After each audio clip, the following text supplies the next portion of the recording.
We're going to start doing stuff the right way. We have got to stop. I personally, I don't believe that he's going to be a danger. He's got the support of his grandmother who's here in court with us today. We are raising trifling men. We're doing so much for them that we're not raising men. We're raising little boys that some other woman is going to be burdened with taking care of. You and his mama are coddling him. And we are so busy coddling. I know he has a place now, but we're so busy coddling, especially young men. We seem to be wanting to raise women to be responsible. You got to go out and get a job. You got to do this. You got to do that. But parents continue to coddle these young men. All right, guys, this court hearing is straight up wild. A guy with a whole list of alcohol issues, including a DUI, shows up with his grandma. Like, how is grandma supposed to save him? The judge isn't having it and even calls him a baby. The way she tears into him is both brutal and hilarious. Did you know a DUI can land you up to 6 months in jail, depending on where you live? But forget that. This guy's getting roasted in real time. Would you be able to keep a straight face in this courtroom? Let's dive in.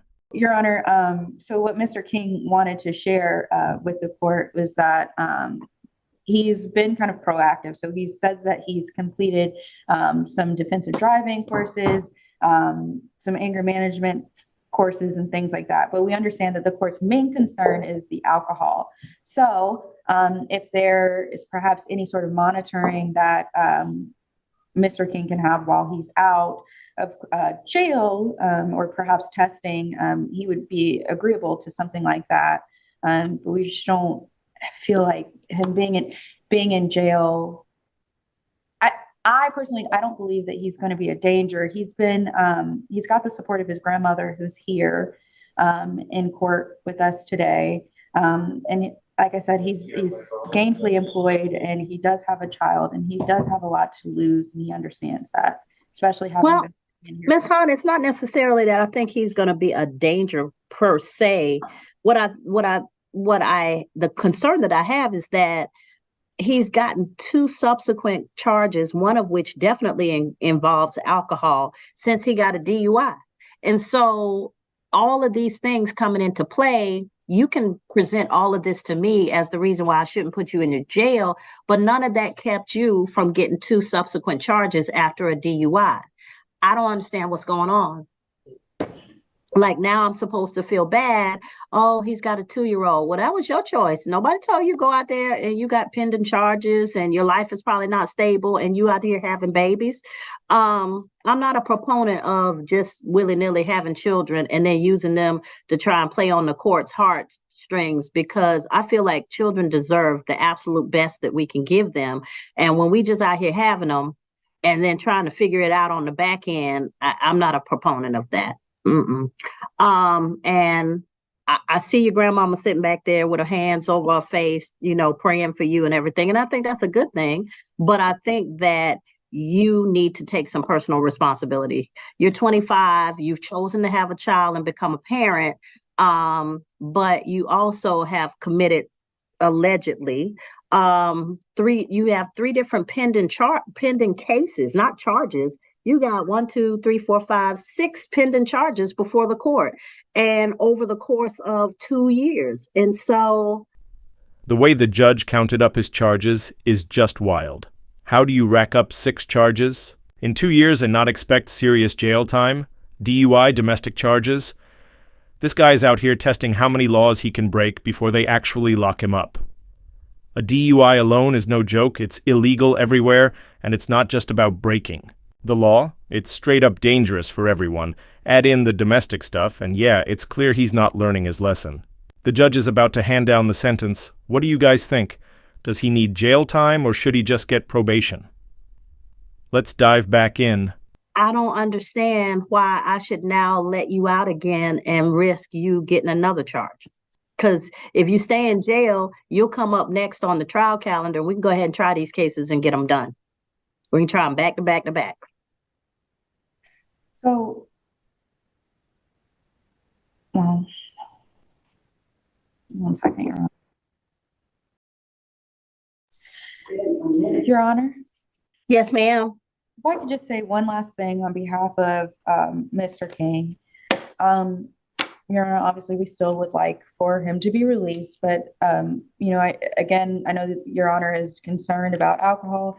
Mr. King hasn't had any infractions involving alcohol or any issues with alcohol, at least since April of 2022. So it's going on almost 2 years. August of 2022. Well, I think the last case involving alcohol, Your Honor, was the one ending in 0297, is my understanding. You gonna tell me he was stone cold sober when he went over there to the same person from the April incident? All right, I'm gonna let you have that one. Thank you, Your Honor.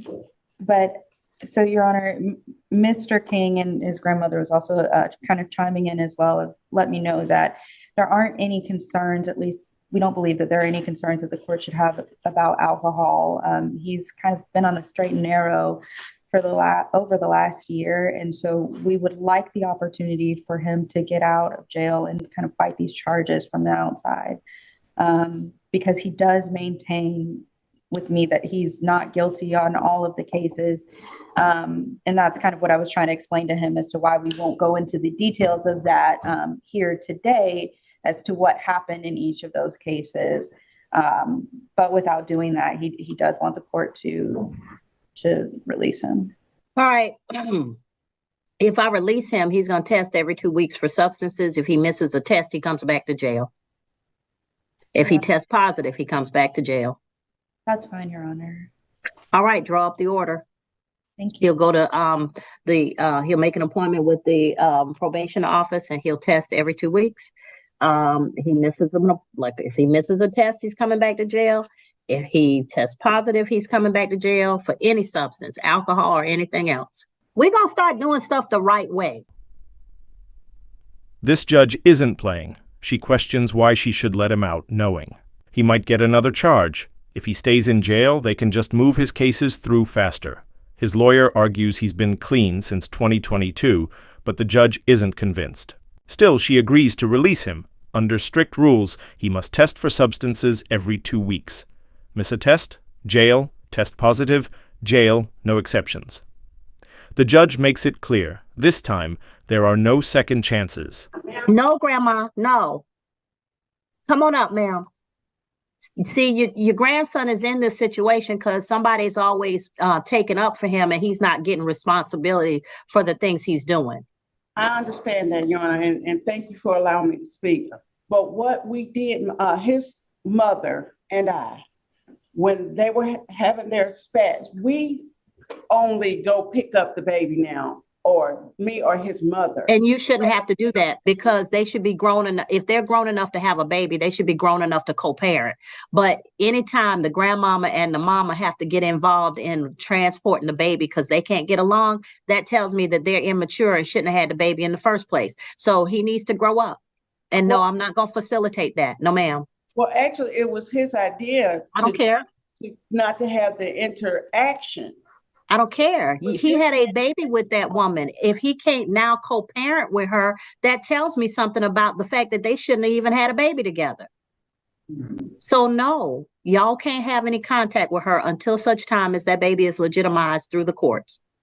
And what court do you do that? Superior Court. And that's not your job, ma'am. That's his job. I just like to have the information. I get that. I think it's fair that he gets out, but what do you guys think? Hold up, though. The judge is about to go off on his grandma for coddling him like he's still 5. She's out here defending him, doing everything for him, while he keeps breaking the law. At some point, someone's got to tell her enough is enough. She's babying him, and he's just running wild. She might think she's helping, but really, she's just making things worse.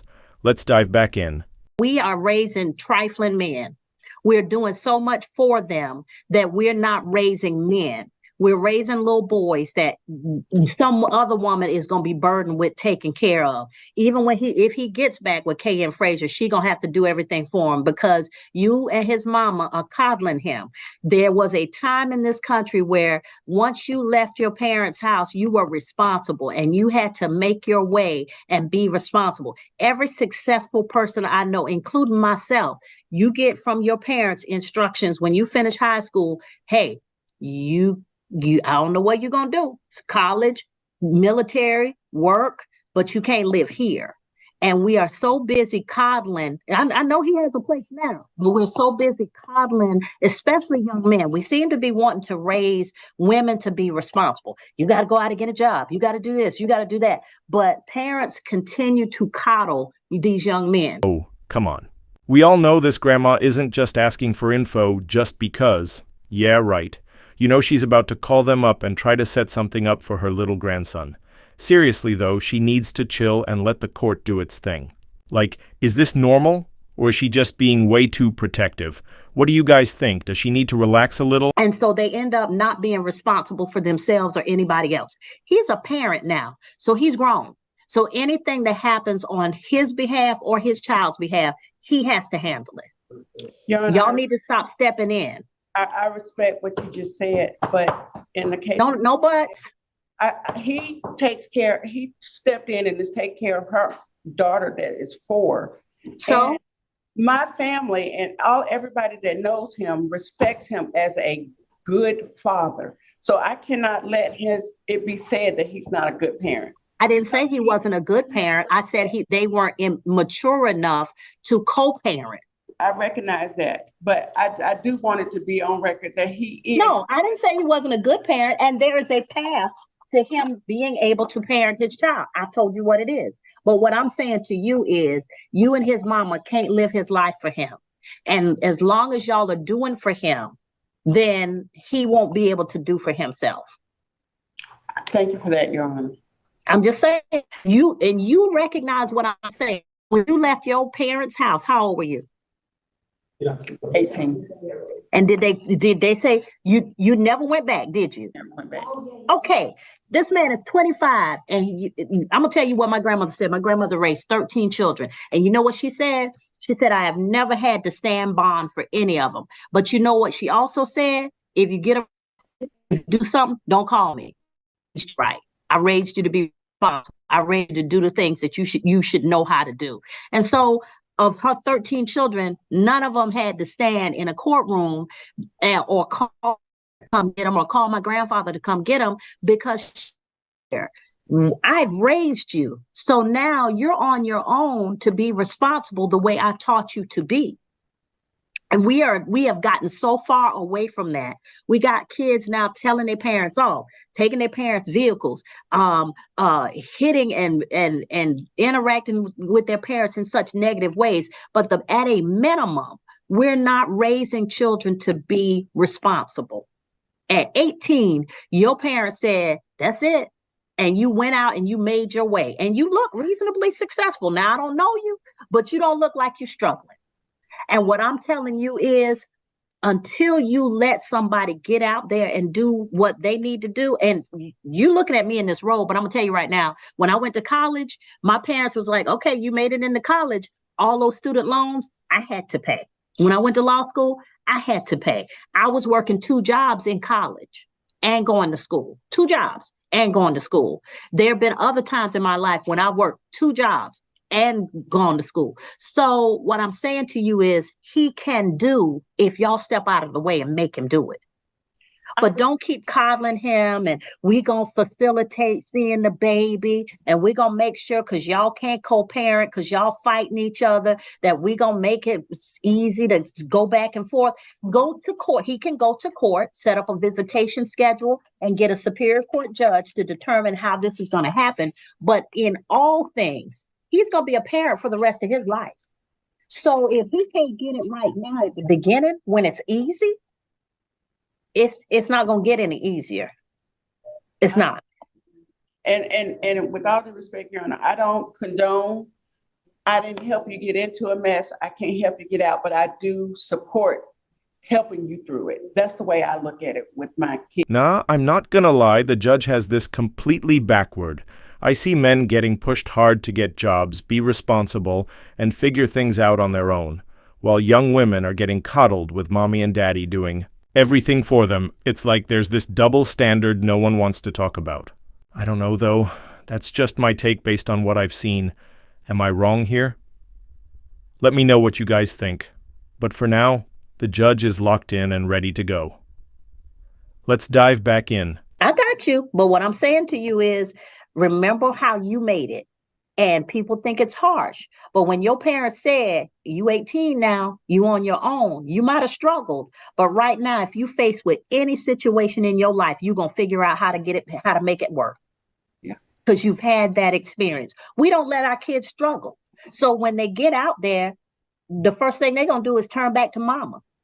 Well, what am I going to do now? Well, if you struggled when you first got out there and made your way and realized you got to work, you got to pay bills, you got to find a place to stay, you got to maintain a place to stay. When you do those things, it makes you responsible and able to handle whatever challenge comes your way. But as long as the parents are stepping in and keeping these 20-something, I even give a little grace for the 20s, but the 30s, the 40s, I got parents who carrying these people on their back, and they're coming in and raising discord in their households. We have got to stop coddling these young men. He went out there, he had a baby, so he's chosen to give up his 20s and his carefree lifestyle to be a parent, then he's got to do what it takes to do it right. And if that means going to court and legitimizing this child, getting the money up to do what he needs to do, then he needs to do that. But nobody's telling him to go out here and just have babies without thinking about the consequences of what that means. I have a feeling this grandma is going to keep coddling this dude. Like, come on. If she really wanted things to change, she would have stopped babying him after his first or second charge. But nope, here she is, still acting like he's some helpless little kid who just needs a hug and a warm cookie. Ma'am, the law doesn't work like that. At some point, even the nicest grandma has to realize she's just enabling him